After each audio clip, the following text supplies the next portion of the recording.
Where have all the men gone? That sounds a bit odd when I ask that. Where has manhood gone?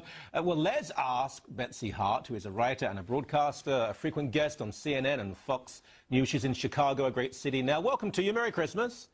Oh, well, thank you for having me. Merry Christmas to you, too. I'm delighted we can actually say Merry Christmas instead of Happy Holidays or some other euphemism. So, it's compulsory here. We've got a place outside where we shoot people who don't say it. Now, is this true? Has there been an emasculation of greater society? Is manhood under threat?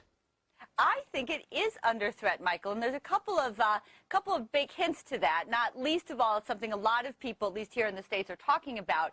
But you can get some strong hints of it just by watching television. If you look at not only commercials, but sitcoms, dramas, husbands and fathers are always complete idiots who have to be saved from the day by their ever more intelligent and competent wives and children.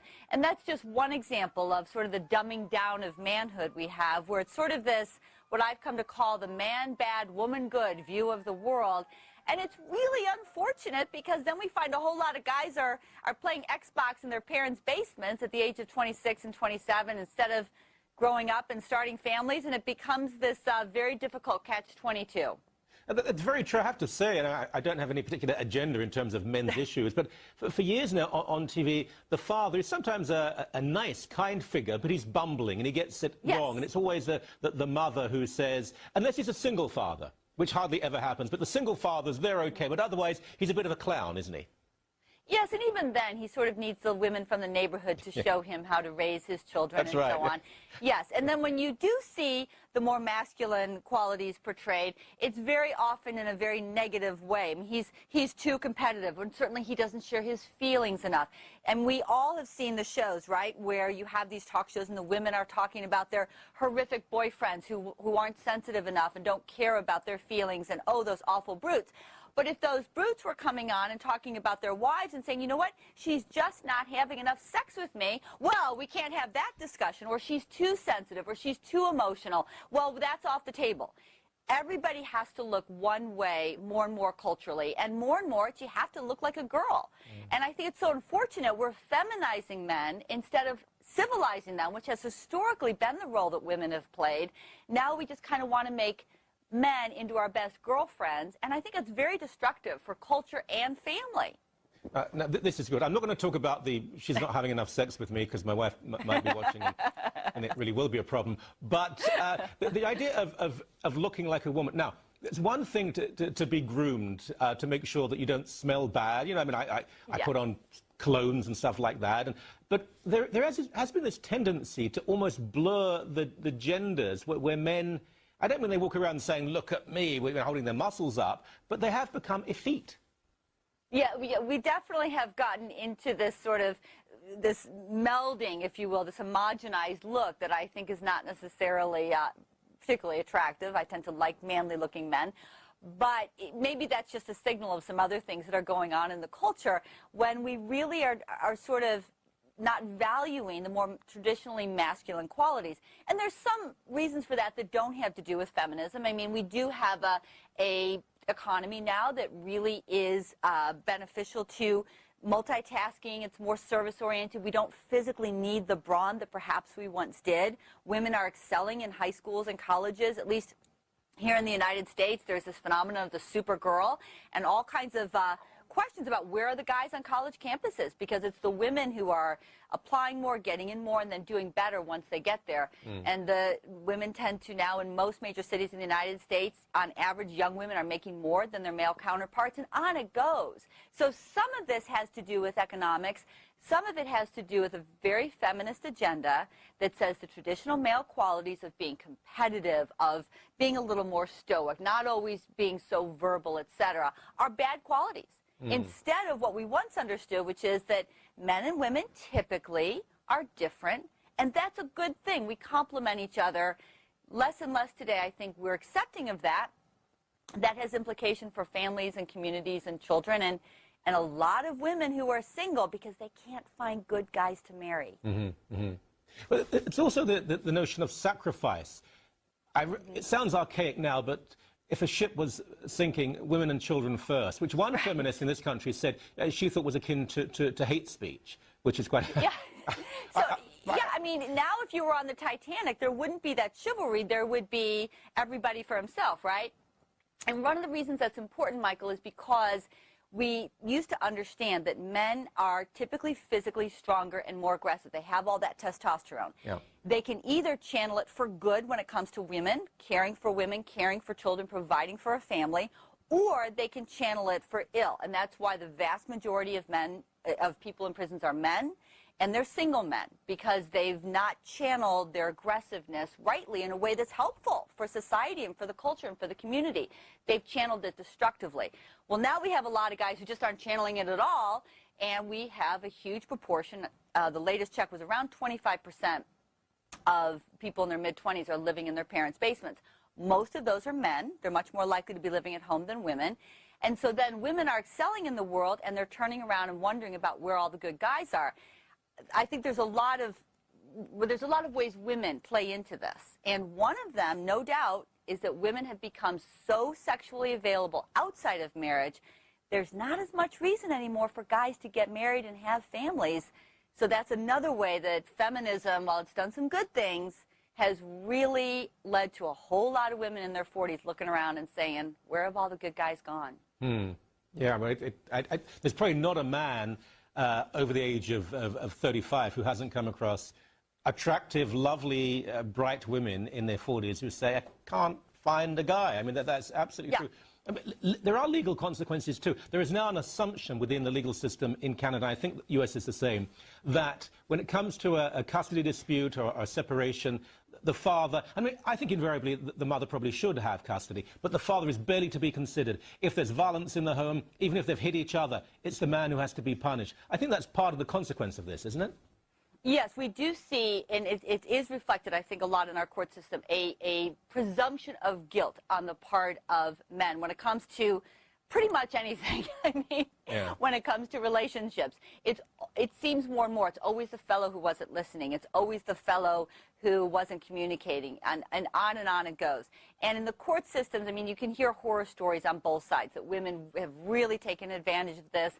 Other times you see men, when their wives walk out the door, being left very much holding the shaft. I mean, I'd personally love to go back to a fault-based divorce system in our courts so that you really do have to show who was more at fault in leaving the marriage and let the money and the children kind of follow the better parent, if you will. I don't think we're ever going to go back to that. But nonetheless, what we do need to do, and the way to get around this, or to start changing things, and I'm working on a book on this very topic, is to encourage women, I think it starts there, to value traditionally male qualities in men and to value themselves a little more in their feminine qualities, and not suggest that we have to sort of merge into one being, but that we do, as different genders, have a lot to offer. We have a lot to offer the home and the family, and we need to kind of be rebuilding respect for that.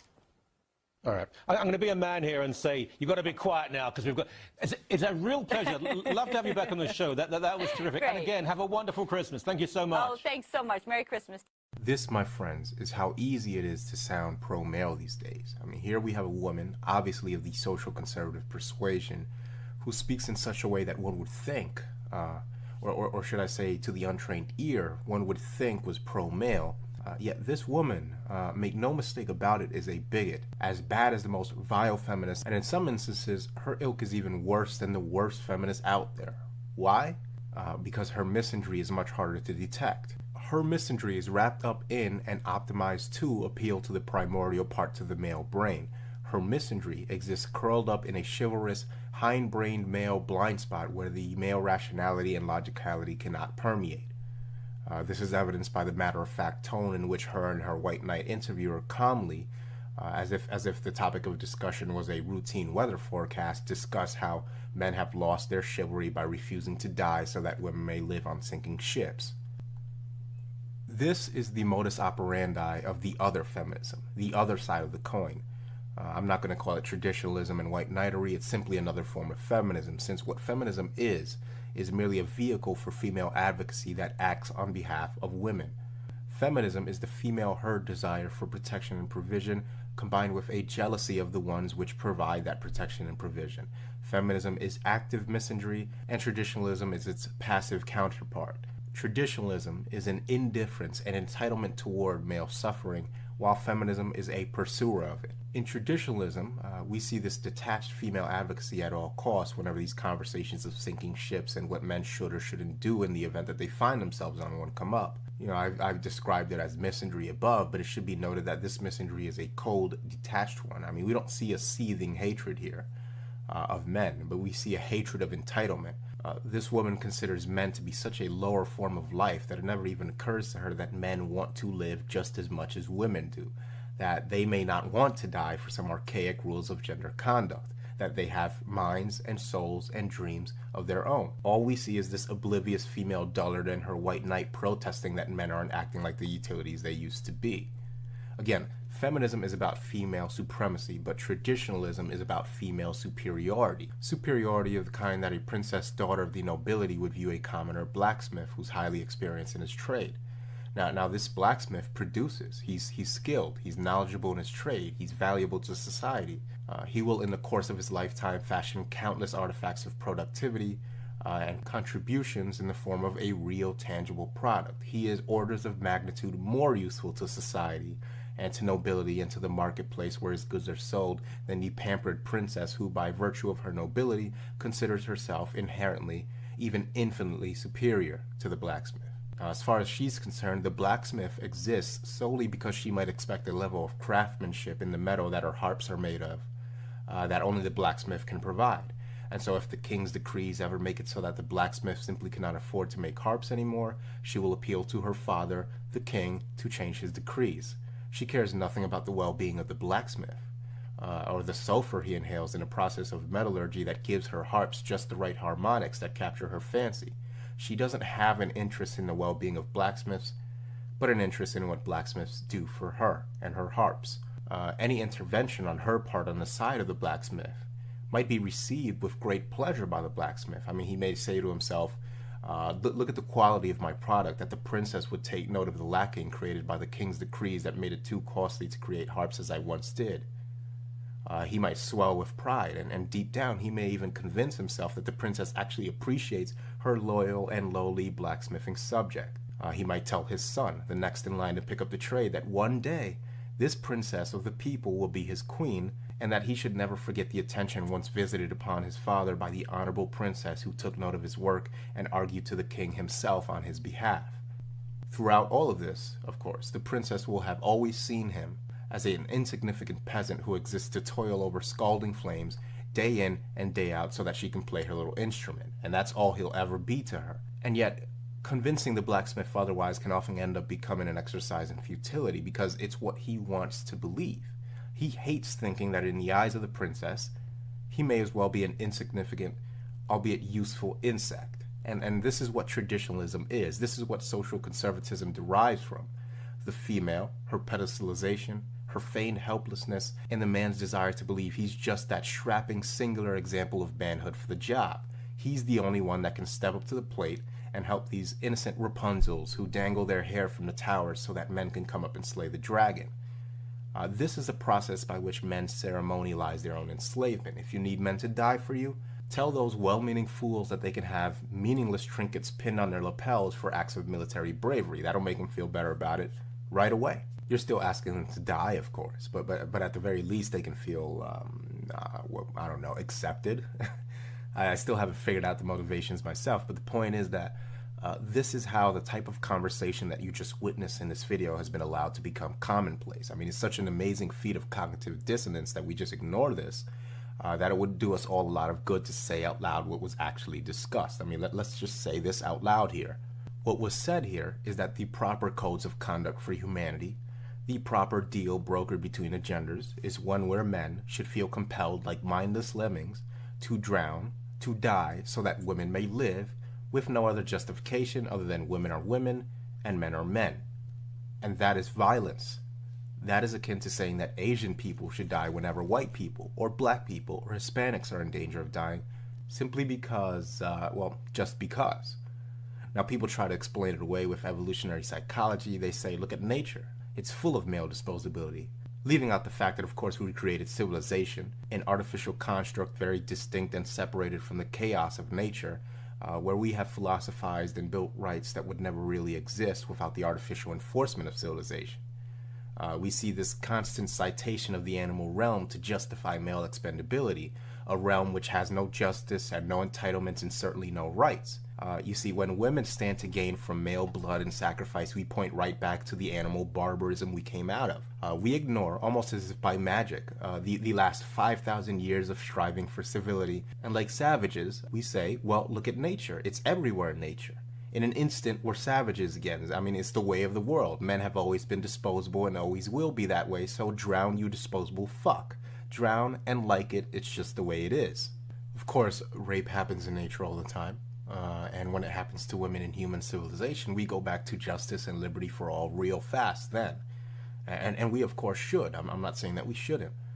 Yet considering that expecting men to summarily drown themselves simply for being men and for the benefit of women is a crime that could easily equate in the caliber of evil to the crime of rape, this naturalistic view of the world seems a bit one-sided, doesn't it? So here we are, the supposed pinnacle of civilization, and it turns out that we haven't yet figured out that any self-professing civilization that is selectively civilized never was civilized to begin with. Our directional civility towards women and our look the other way attitude and our savagery towards men indicates to me that we never left the jungle. We're still a bunch of primitives and savages, but with technology and with medicine and with flammable carbon compounds that light up our homes. All of this technical prowess, yet when you strip away this surface decoration, the rights we claim to be universal and inalienable are nothing but artificial social constructs that our society selectively enforces, and when it can't get away with outright deprivation of these artificial rights, it creates social customs rooted in male expendability to mitigate these things. Now in this, we find the derivation of all of these other social customs designed only for men. We're talking about cultural memes like honor and chivalry. I mean, what are these things? They're buzzwords with no real fixed meaning, since these terms function as behavioral modifiers that rein in male self-interest. For the men of the Titanic, chivalry and honor meant nothing less than voluntarily discarding your life like a disposable piece of trash because of the implied superiority. Not supremacy, but superiority of women. You see, there's a definite difference between the feminist women and the traditional women, and the difference lies in how they reveal their disdain for the male gender. Female feminists view themselves as inferior to men, and this is evidenced by their obsessive need for female supremacy and their fixation with their simultaneous hatred and envy of men. You never see any creativity or invention or groundbreaking innovative thought coming from the feminists because they are fixated on one thing: men, specifically imitating them as a gauge of whether or not men are superior to them.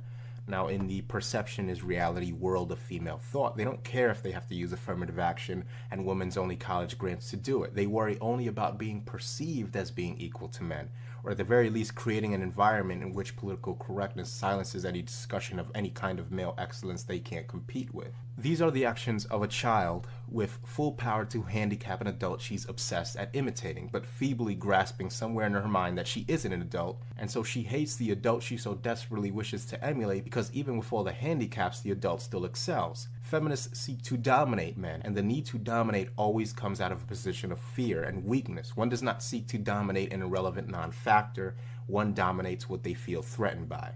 The female feminist seeks to disprove the inferiority she suspects of herself by establishing supremacy over what she views as her superior, the male. The traditional woman, however, is most certainly not threatened by men. She's infantilized as the feminist is, but she doesn't fear men. The traditional woman betrays her belief in her own superiority by feigning inferiority.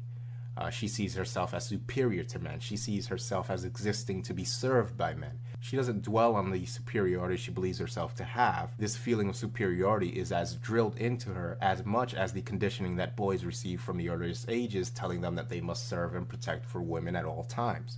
She experiences her sense of superiority on an almost unconscious level. She is a superior geisha, let's call her that, who can't be troubled with the unpleasantries of male life. Her place is among the finer things, the safe things, the gentle things, and she expects men to fulfill their role by granting her access to this delicate and leisurely existence that is her birthright, and men better damn well bear the brunt of everything unpleasant for her, lest her field of vision be sullied by the less than ideal facets of reality. So essentially, it's a fancy way on her part of imagining superiority of the infantilized adult child that the traditional woman is. Now, what do I mean by the infantilized adult child? This is a term I've often used but haven't given a fixed definition to. This is a term I've often used but haven't given a fixed definition to. So we'll consult the brilliance of Esther Villar's The Manipulated Man for the exact definition. The following excerpt in response to the definition of the modern woman in her book states, quote, "Life offers the human being two choices: animal existence, a lower order of life, and spiritual existence. In general, a woman will choose the former and opt for physical well-being and a place to breed and an opportunity to indulge unhindered in her breeding habits. At birth, men and women have the same intellectual potential." Now, I wish to interject here, because although I disagree with this statement to a certain extent, I do think that men may indeed have some higher innate intelligence than women. It's certainly a possibility at the very least. But I think the discrepancy to which this difference in intelligence exists is, in my opinion, greatly exacerbated by this infantilization process she's describing. So going back to her quote, she says, "At birth, men and women have the same intellectual potential. There is no primary difference in intelligence between the sexes. It is also a fact that potential left to stagnate will atrophy. Women do not use their mental capacity, they deliberately let it disintegrate. After a few years of sporadic training, they revert to a state of irreversible mental torpor." She continues on to say, "Why do women not make use of their intellectual potential? For the simple reason that they don't need to. It's not essential for their survival. Theoretically, it is possible for a beautiful woman to have less intelligence than a chimpanzee and still be considered an acceptable member of society." Then she says, and this is one of my favorite quotes in the entire book, "By the age of 12, at the latest, most women have decided to become prostitutes. Or to put it another way, they have planned a future for themselves which consists of choosing a man and letting him do all the work. In return for his support, they are prepared to let him make use of their vagina at certain given intervals. The minute a woman has made this decision, she ceases to develop her mind. She may of course go on to obtain various degrees and diplomas. These increase her market value in the eyes of men, for men believe that a woman who can recite things by heart must also know and understand them. But any real possibility of communication between the sexes ceases at this point. Their paths are divided forever." End quote. For all the accusations I get of being a woman hater or a misogynist or whatever, when I see Esther Villar, a woman herself, so eloquently and unapologetically explain this infantilized female, it makes me swell with pride that such a specimen of female brilliance exists. What beautiful insight in this woman. This is probably the most accurate depiction of the infantilized Western female there is. And so going back to the superior geisha description, let's replay a part of the video we just watched for a second. The table. Everybody has to look one way more and more culturally, and more you have to look like a girl. And I think it's so unfortunate we're feminizing men instead of civilizing them, which has historically been the role that women have played. Now we just kind of want to make men into our best girlfriends, and I think it's very destructive for culture and family. So this is the superior geisha speaking here. You see, here she is expressing the meme of women as the great civilizers of men. Their mere presence confers into the hearts of men a desire for civility. This begs the question, what did women do exactly that compelled men to want to be civil? What did they invent to make civilization more tenable? Did they create agriculture? Did they discover some new branch of mathematics or engineering? Did they invent refrigeration to store meats in? No, they simply were there, existing and reproducing. And so with this meme, our civilization represses yet another truth. Another lie to be uncovered at the twilight of our civilization. You see, by deifying the female, it degrades and spits on the monumental efforts of men that went into the building of civilization, and it places the praise squarely towards the credit of their female deity, the traditional Madonna that made it all happen by virtue of her mere presence. A goddess, you see, works and sacrifices for nothing. Such things are reserved for mortal men. A goddess has sacrifices offered up to her. And if these sacrificial offerings please her, she will continue to grace you with her presence. She simply willed civilization into existence, and it happened.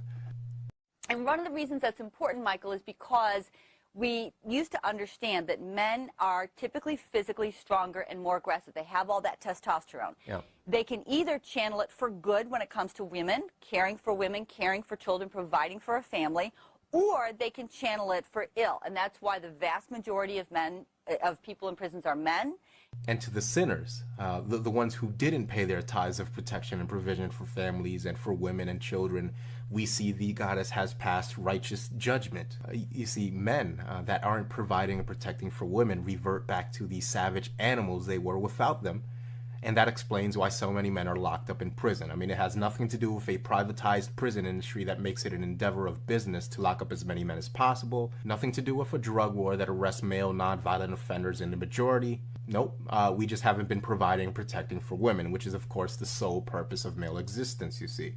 And what of the women that have been divorcing in droves? What about their turning their backs on the family unit and abandoning their husbands? I mean, she makes no mention of them or the fact that they aren't being warehoused in prison. Because for all of her talk about families, if you listen close, she also wants women to have the option to reject families at their own discretion. This is why I'm deeply suspicious of traditional women. They have their own anti-male agendas, yet they talk the right talk. They have the biological hardware, that sort of childish feminine appeal that the untrained male eye falls for every time. But they're 100% and diametrically opposed to male sovereignty. Notice that most of what this woman advocated for was completely legal. I mean, unlike the feminist, she's not looking to legislate away male freedom. Instead, she opts to make you think that male freedom is servitude to her. And that is infinitely more dangerous than a feminist who broadcasts her hypocrisy for everyone to see. I mean, she even stated that no-fault divorce should be removed. Not because she's interested in freedom for men, but because no-fault divorce, although extremely costly to men and in breach of several constitutional rights, signals to the unfortunate male undergoing it that he has been screwed. I mean, the instant one's bit by a mosquito, what does he do? He attempts to swat it. He sees an inflamed bite mark for an entire week on his skin. He knows he's been bit. The traditional wife will not engage in such reckless and wasteful parasitism. She burrows deep in your skin, you don't even feel it, and she gets nice and fat, and by the time you realize you want to excise her, you won't be able to do it without a very costly financial amputation as per the Western divorce courts. Her hope, of course, is that you would rather live with this parasite the rest of your life than to go through the painful procedure of removing her. And if you think I'm exaggerating, then you need to get acquainted with what we call the cheaper to keep her marriage. There's a lot of them, trust me. When men wish to reject this monogamous Cinderella fairy tale that is the nuclear family, when men reject this outdated, Mad Men-esque bullshit, just like women have done, then we're anti-family, or nihilistic, or fatalistic, or what have you. You see, the biggest problem with feminism isn't female self-interest or greed. It's a lack of male self-interest. Everywhere we look, we see female nature on full display. Hypergamy is in full mast right in front of our eyes. I mean, the 1960s loaded up an Enola Gay and dropped the cultural Hiroshima bomb that was feminism on the nuclear family, and now all we see amongst the rubble are social conservative zombies running around like fools leading fools, pointing in denial to the rigor mortis of their precious nuclear family as proof it's still alive. And anybody that points out that it's dead is anti-family, of course. You see the slightest appeal to reality to these people when it comes to the terminal state of the nuclear family drives them into a frothing frenzy. And let me explain to you, if I may, just why social conservatives and their ilk are so observant of anything they can label as being an attack on the family. Let me talk about the gay rights movement for a second. You see, I'm deeply suspicious of the gay rights movement, not of gay MRAs. Yes, there's a difference. I mean, my fight isn't against you. I have zero desire to tell you what you should do in your sex life. No, what I'm talking about is the political and cultural juggernaut that makes up the gay movement. I'm suspicious for reasons I'm not going to get into here, but I wanted to bring that up because with that said, what really pisses me off, regardless of my suspicions, is when we get some social conservative idiot rambling on about how it was gays that destroyed the nuclear family. You know, I'm starting to see what gay men mean when they say that women hate gay men because they're one of the very few groups of men that women can't control. These men, these social conservatives, male and female, who blab on about gays having an agenda to destroy the family, are adhering to what I'll call the displaced anger dynamic. Picture the boyfriend, upon discovering his girlfriend's infidelity with another man that he's acquainted with. What do we see happen? We see rage and anger and a desire for revenge and all of the normal things one might feel after discovering your significant other's infidelity. But what's remarkable is the direction to which this anger is focused. It's never focused on the woman, you know, the one who cheated, the one in the relationship. The other man, of course, was just doing what most other men, including the boyfriend, would do. That is, taking advantage of an easy, no-strings-attached lay. But the boyfriend, as much as he wants to, cannot bring himself to level his anger where it belongs, that is, onto the female. You see, because although he hates her for humiliating him in such a way, he's too pussy-whipped to dare place any blame on the person that destroyed their relationship, who is, of course, the slut that willingly spread her legs for another man. So instead, he levels all of his rage and anger at the man who did nothing other than to partake of some easy pussy. He wants to fight him, to kill him even. You know, if he had just kept his dick in his pants, the lie that the boyfriend was living could continue. How dare he? How dare another man take the pussy that my incorruptible little soulmate sweetheart threw at him? How dare he mess up the Cinderella delusion he was living under? I mean, who does he think he is? So, since placing the blame on his girlfriend who cheated would mean confronting the fact that the, let's say, I don't know, 2 or 3 year relationship he invested his time and energy into was done so, with a woman that never really cared about him, instead of seeing his precious little cupcake in her real light, he takes all of that displaced anger and focuses it on the man who popped the bubble he encapsulated himself within. Remember that the relationship is the basis of the family unit. First there's a man and a woman, then children, and then what you have is the nuclear family, which forms communities and nations and civilizations, etc. So what social conservatives are doing when they talk about how the gays want to destroy the nuclear family, you know, what all of this attack on the nuclear family rhetoric amounts to is just the jealous boyfriend that can't bring himself to see that women destroyed the nuclear family.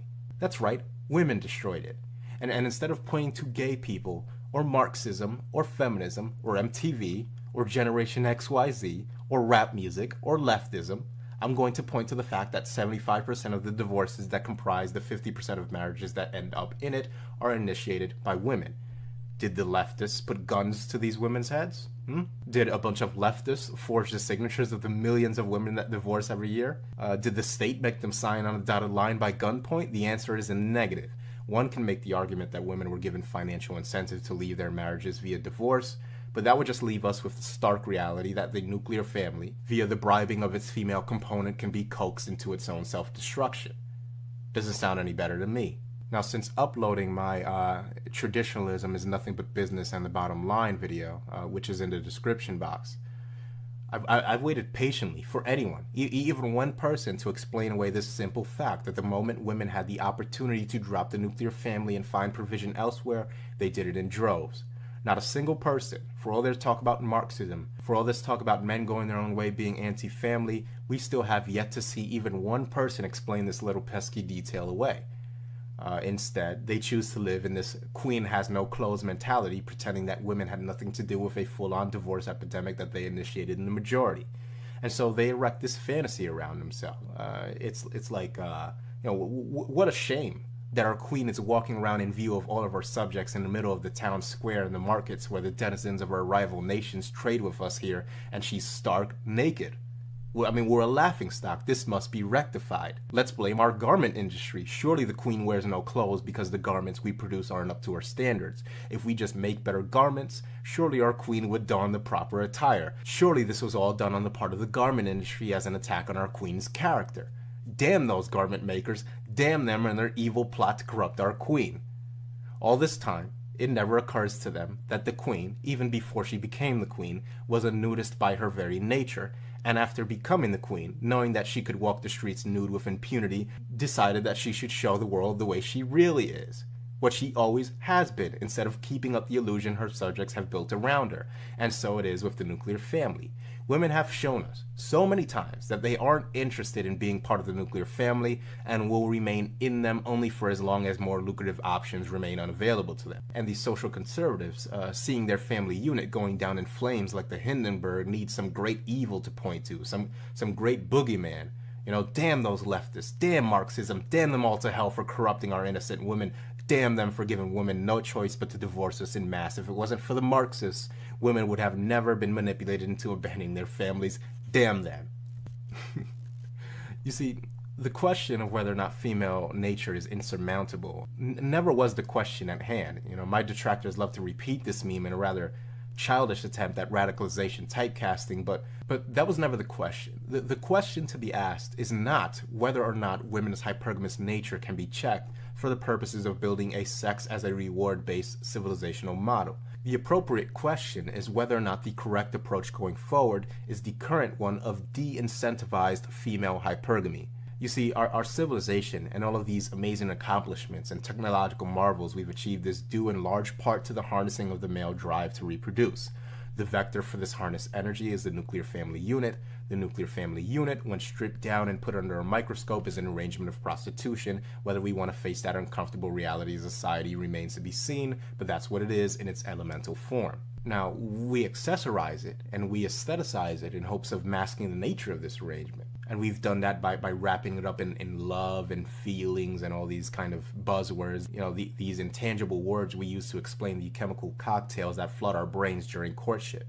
The dopamine and the oxytocin and the bonding hormones. I mean, these hormones are so potent in what they do that human beings, in our arrogance and because we need men to believe in the fairy tale to extract their excess productivity, we've named it love. And we worship this love. I mean, we've exalted this biologically trivial act of human reproduction to the status of deification it has now. I mean, why do you think we talk about soulmates? Souls, as in the property of God, you know, that which transcends the flesh and passes on to the hereafter if it exists. We mix love and the esoteric concept of the soul as if the two are interchangeable. You know, we're soulmates, and we do so only to mask the fact that women contribute nothing to it. I mean, it's a veritable act of mysticism to have one of these so-called love bonds with a woman. And so we begin selling this lie to our boys essentially from the moment they begin to form cogent thought. You know, from about the age of, I'd say 5 years old, we begin to bombard boys with this white knight archetype, this rescuer of damsels, these glass slipper chasers, because boys, of course, become men. And what man will work for a family? What man will support a traditional parasite wife after having had an education in the hypergamous proclivities of the fairer sex? Now, women most certainly aren't wrong for these proclivities. They are what they are, and I'd rather see them completely with the good and the bad, or at least what I perceive to be the bad. But remember that this fantasy we've sold to our boys in the age of the nuclear family is one of exclusivity. You see, we care so little about our boys having an accurate view of reality in women, and we depend so much on the harnessing of their productivity and creativity in pursuits of the Cinderella lie, that we sell them the con of the exclusive female, when female nature, specifically its hypergamous quality, is everything but exclusive to individual men. No, you see, female hypergamy seeks the animal breeding setup. It seeks the silverback gorilla. It seeks the alpha male, who will eventually be deposed by the up-and-coming alpha male, who has destroyed all other male outliers on the fringes, after which the females will immediately shed all loyalty to the deposed alpha male. There's no loyalty and there's no respect for past endeavor in the inner workings of female hypergamy. We're talking about Brifold's law here. Are you the dominant male or not? Yes, then you have access to the females. That's that. You see, we as humans have studied the mating habits and courtship rituals of various, I'd go as far as to say semi-sentient primates and cetaceans. And although I'm sure that they also, on whatever level of cognizance they have, feel extremely powerful feelings of closeness and companionship with their mates, you know, in our studies of them, though, we understand that there's nothing special or amazing about the bond between a male chimpanzee and his female counterpart. There's nothing to be expanded upon. Whatever it is they feel is biologically driven to get them to reproduce, and so it is with the human being. Now, you know, we are the only species capable of objectively analyzing our own reproductive behavior, with the caveat of also being under the influence of whatever biological and chemical processes compel us to carry that behavior out.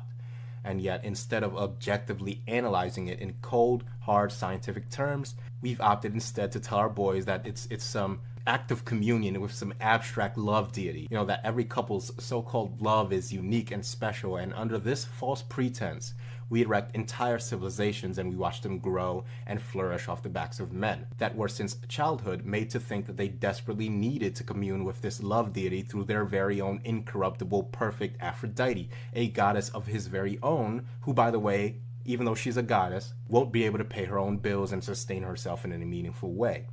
Thus, our civilizations grow and flourish off of this singular lie, off of the irrigation ditch of the male belief in the quest for his personal love goddess, and these civilizations, their harnessed male energies, are so damn good at the sustained sprint of male-facilitated growth and expansion that they expand exponentially. And all of this explosive growth and technological innovation is predicated on the fact that although men have a certain technical intelligence, although you can teach men calculus and engineering and physics and all of these things, it's very hard to teach him to swallow a red pill he's conditioned to be terrified of. This red pill is that of female hypergamy, and our civilization is built off of men that need to believe it doesn't exist. Where the problem lies now is that we've progressed so much that women simply don't need men anymore, anywhere near as much as they did in the past, and consequently the pretty little lie of female fidelity and love and that special deified bond between men and women is unraveling and crumbling and imploding in on itself before our very eyes. And what a surprise now that Western civilization, which was built on this lie, built on the suppression of female hypergamy, is crumbling along with it. And because men are so invested, because we can't bring ourselves to admit that the civilization we built was built on lies, we still can't point to the queen and say what everybody knows, that she has no clothes, and furthermore, that she wants it that way. Again, a civilization built on lies will eventually crumble under those very same lies.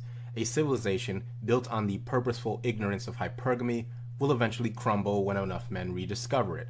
Picture the neatly ordered, relatively stable array of hundreds of mousetraps, their spring mechanisms held open by a ping pong ball each individually.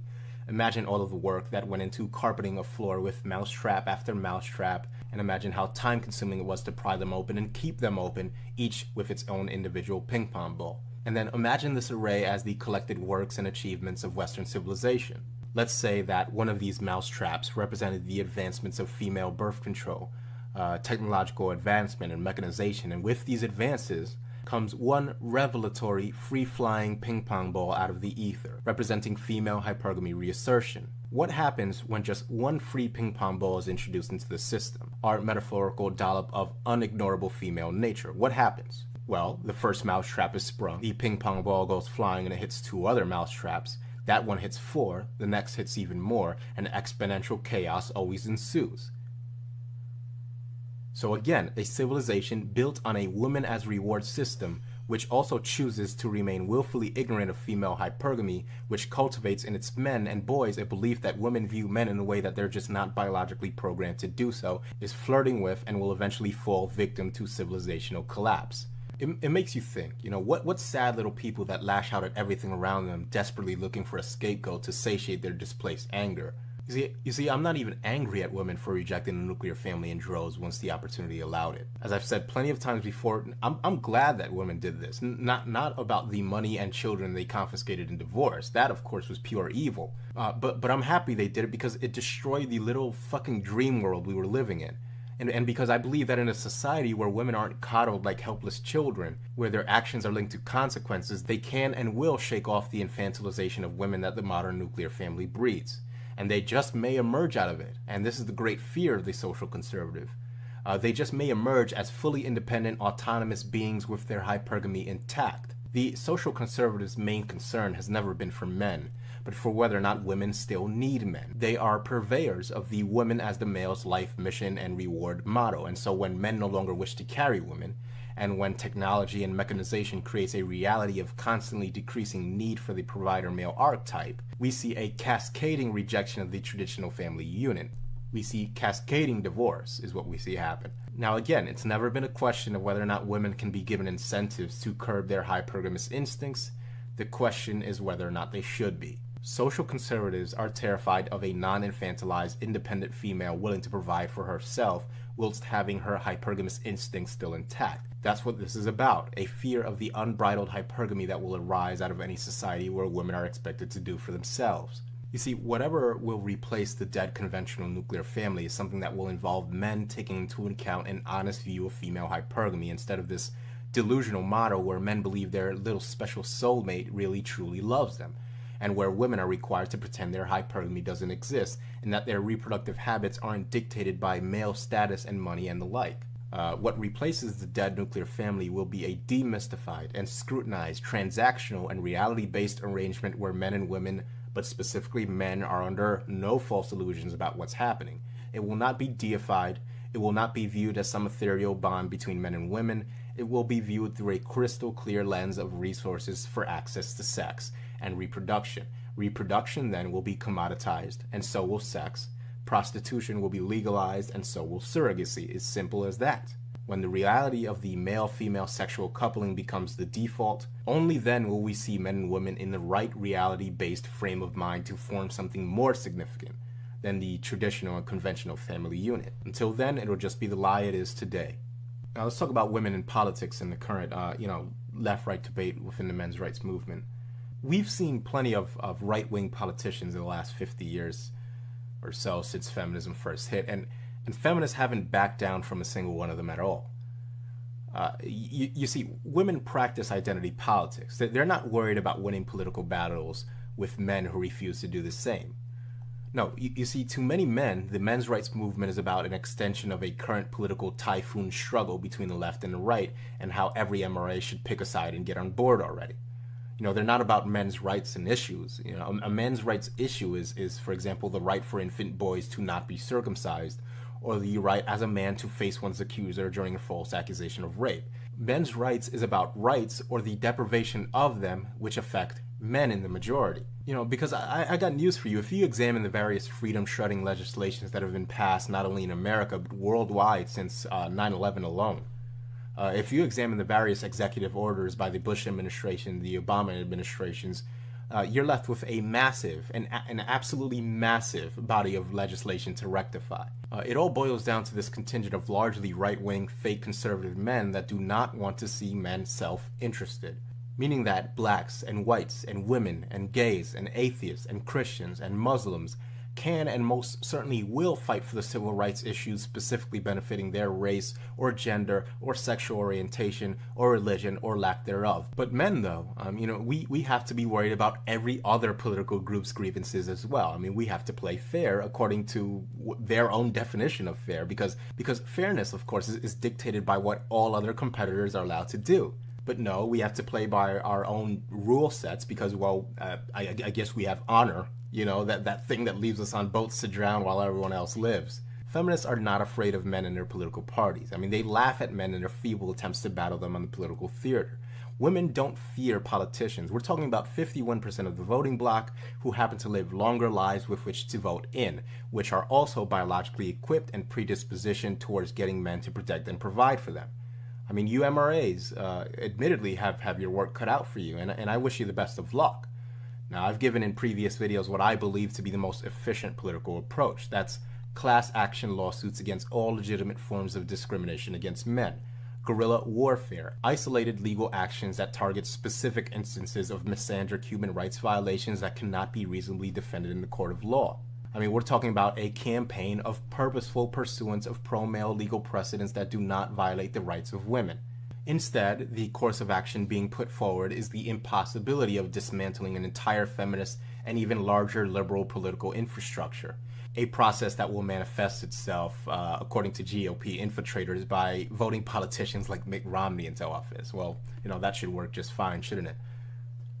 Again, and sincerely, if it helps MRAs in any way possible, I'll gladly lend a helping hand. But the fact is that as it currently stands, men are outgunned big time in the political challenge to feminism they're planning on mustering. And the fact is that we haven't changed one major legislation yet. Now, if I'm proven completely wrong on this, I'll be the first to eat my words, but I've said this many times before, that I do not see a major victory for men on the political front, at least until the threat of a class action discrimination suit can come from anywhere from men of varying political stripes that get really pissed off wherever they confront misandry. The fact is that many men hate feminism and yet want nothing to do with the GOP, or the left for that matter, and so insisting to men that to be an MRA one must be conservative only works as a repellent to those men that want no political affiliation but do want to fight misandry, and that's exactly why over here, on this channel, men will not be expected to join this weak-minded political tribalism bullshit. If you're interested in male sovereignty and male freedom and how it can be achieved, you're more than welcome here. I refuse to say that in order to be an MRA, you absolutely have to be on the right or the left. I personally will try to advise you of the fact that I believe that both of these political parties are irreparably corrupt and misandric. But everyone these days is in varying degrees of wanting to reject the system while simultaneously needing to continue to believe in it. And this is why we see such polarized politics today. Society's subconscious is telling them that their political system is completely fucked, so they seek to divorce themselves then by one half of the political spectrum by labeling them as the great evil, the great Satan that must be overcome if we would just defeat the left, or if we could just defeat the conservatives. That kind of tribalistic bullshit that never gets anybody anywhere. With this said, again, if I see an opportunity for me to be able to contribute effectively to the political efforts of MRAs, I will do so without hesitation. But for the record, my bets are on the war of attrition that both conscious and unconscious men going their own way are already in the middle of fighting.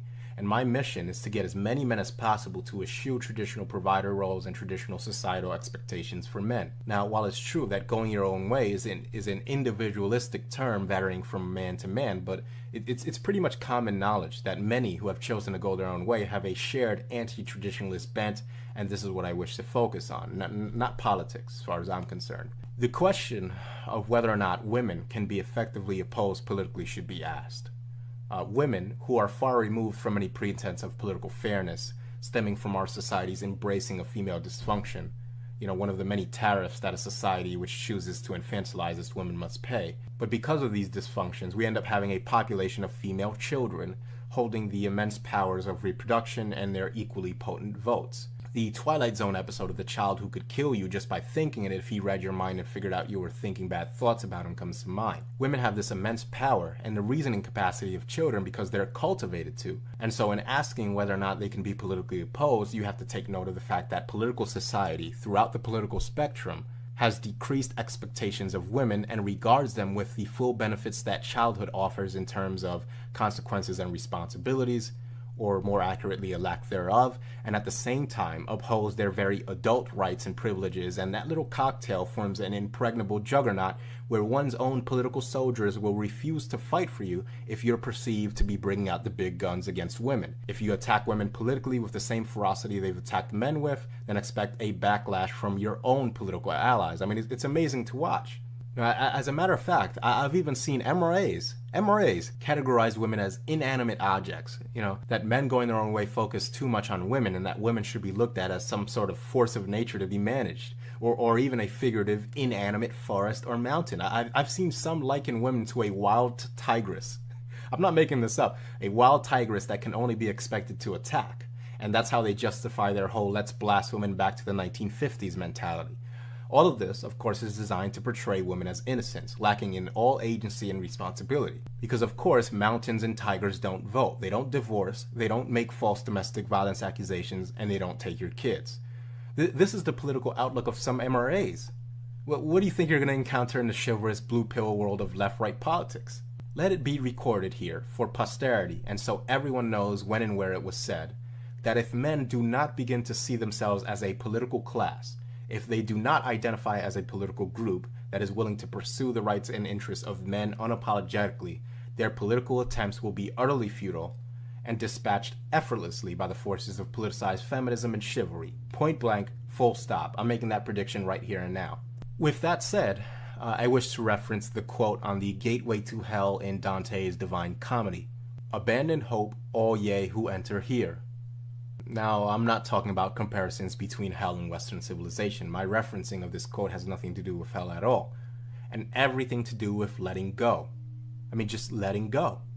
That's what men going their own way means to me. I mean, I just stopped caring at all. I don't care if I ever have another relationship again, and although I do take it as it comes, I don't care if I ever get laid again at all, and I don't care if Western civilization collapses. I just don't care. And the best part about letting go completely to the lies we've been sold is that you're completely free. I mean, I've never felt more free in my life. I'm crystal clear right now. Abandon hope, all ye who enter here. It's the only thing that feminists and traditionalists can't fight. That is men who stopped hoping in their system. I mean, they thrive off of your hope.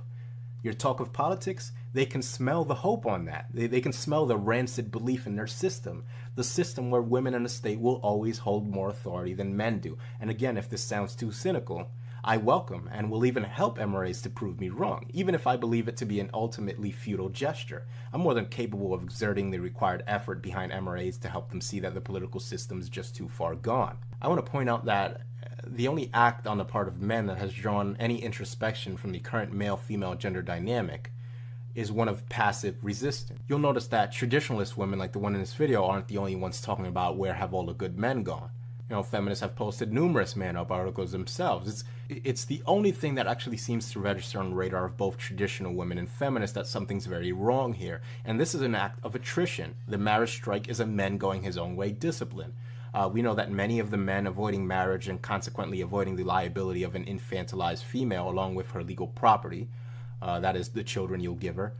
We know that many of these men have never even heard of men going their own way, but the school of thought that is rejecting marriage en masse stems from a natural breaking point in the male condition designed to make him endure substantially and for extended periods of time, followed by an all-encompassing cessation of caring.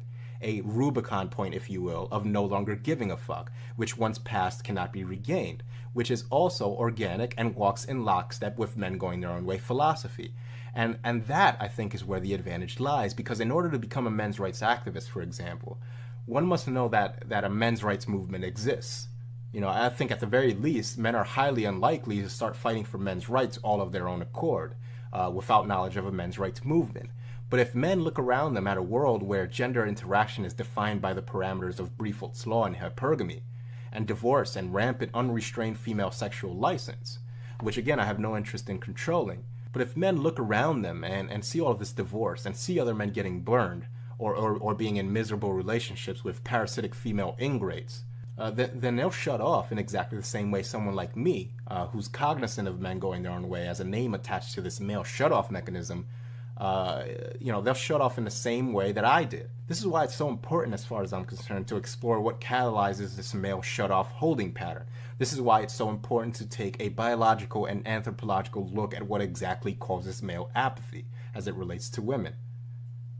Again, the only thing that has caused any real panic as a result of feminism is decreasing marriage rates due to a self-perpetuating marriage strike and decreasing birth rates.